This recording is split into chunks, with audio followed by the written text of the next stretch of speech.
My mom invited everyone to her 65th birthday party, everyone except me and my 10-year-old daughter, the invitation. She posted it on Facebook for the whole world to see. All my children have brought this family respect and honor. Except Daisy, she chose to be a Sarah. Single mom, I no longer see her as my daughter. I didn't cry, I didn't call her, I didn't beg to be included. Instead, I did something else, and the next time she saw me, she went pale. Completely pale, because standing next to me was someone she never expected to see. Let me back up, my name is Daisy. I'm 32 years old, and yes, I'm single mom to my daughter Sophie, but here's what my mother conveniently leaves out of her story. I wasn't always single mom, I was married to a man named Hunter. We got married when I was 21, my whole family loved him. Finally, Daisy is settling down. My mom would say Hunter is such a good provider. My dad would add my older sister Libby. She was jealous. You're so lucky, he's perfect. Perfect, that word haunted me for 7 years, because behind closed doors, Hunter wasn't perfect, he was controlling. He monitored my phone, my friends, my bank account. I'm just protecting you, he'd say. When Sophie was born, it got worse. He'd criticize everything. You're holding her wrong.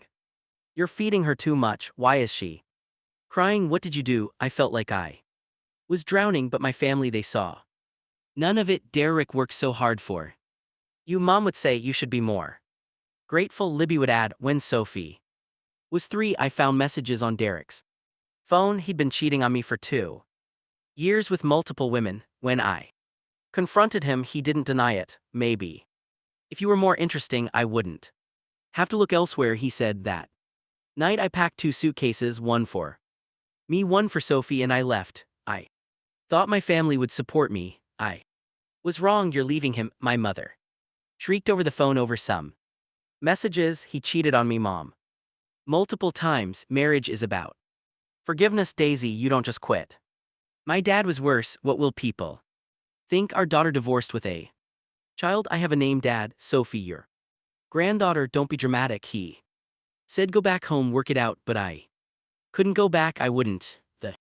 The divorce took 8 months. Derek fought me on everything: custody, money, the house, my family. They sided with him. Hunter is such a good man, mom said. Relatives, Daisy just threw it all away. At family dinners, they'd invite Hunter. Not me, he's still family, Libby said. When I confronted her, you're the one who left. Christmas that year, I wasn't invited. It would be too awkward, mom explained. Hunter is coming, and Sophie.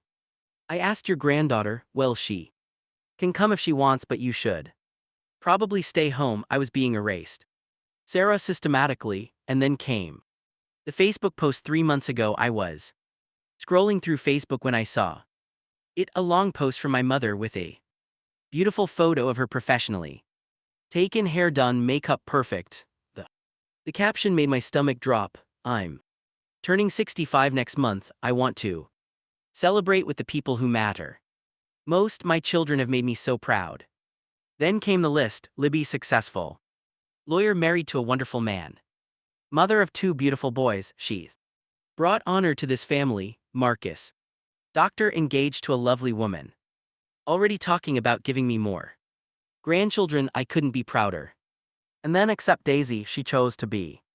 Sarah is a single mom. She abandoned her marriage, her responsibilities, and her family's reputation. I no longer see her as my daughter. She is not welcome at my celebration. 367 likes, 89 comments, all supporting her. You deserve better, Carol. Single moms are so selfish these days. Good for you for setting boundaries. I sat there staring at my phone, numb. Sophie walked into the room. Mom, why are you crying? I hadn't even realized I was nothing, baby, just something sad on TV. But that night, after Sophie went to bed, I made a decision. I wasn't going to beg. I wasn't going to defend myself. I was going to show up. The party was at an expensive restaurant downtown, fancy. I bought a new dress, black, elegant, expensive. I got my hair done, makeup professionally applied, and then I made a phone call. Hello, hi, it's Daisy. Silence on the other end. I know this is unexpected, I continued, but I need to Ask you something and I understand if. You say no, more silence, would you come? With me to my mother's birthday party. Long pause, then are you sure? Absolutely. Okay, I'll be there, the night of the party. I walked into that restaurant at 7:15 p.m. Sophie was with me in a beautiful blue dress, hair and curls, and holding my hand on the other side.